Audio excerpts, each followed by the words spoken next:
नमस्कार दोस्तों, मैं हूं हर्ष और आप सुन रहे हैं ग्रेवयार्ड फ्रीक्वेंसीज। आज रात की कहानी शायद मेरी सबसे अलग कहानी होगी। क्यों? क्योंकि आज की कहानी मेरे जैसे ही एक पॉडकास्टर की है।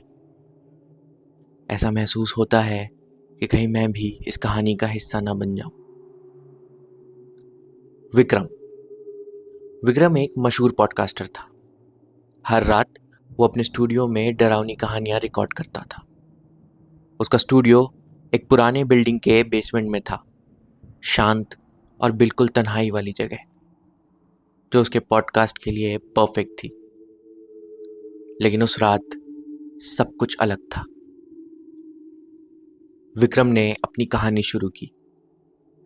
आज की कहानी एक ऐसे शख्स के बारे में है जो तन्हाई में अपने आप से बातें करने लगा और एक दिन उसे जवाब भी आने लगे।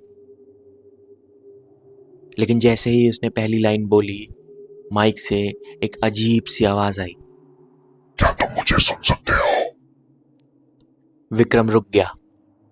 उसने हेडफोन्स एडजस्ट किए, लेकिन आवाज वापस नहीं आई।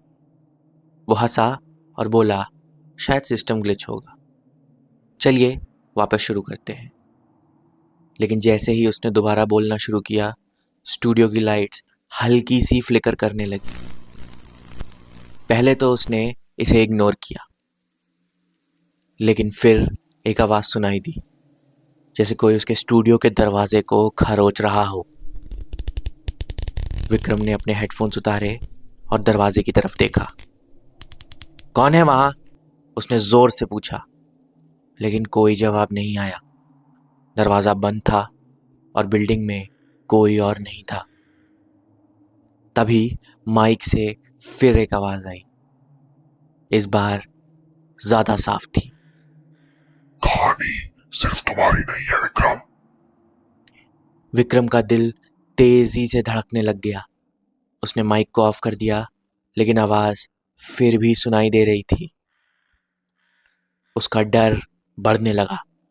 उसने सोचा कि वो स्टूडियो से बाहर चला जाए, लेकिन जैसे ही उसने दरवाज़ा खोला, एक ठंडी हवा का झोंका अंदर आया और उसके साथ एक परछाई।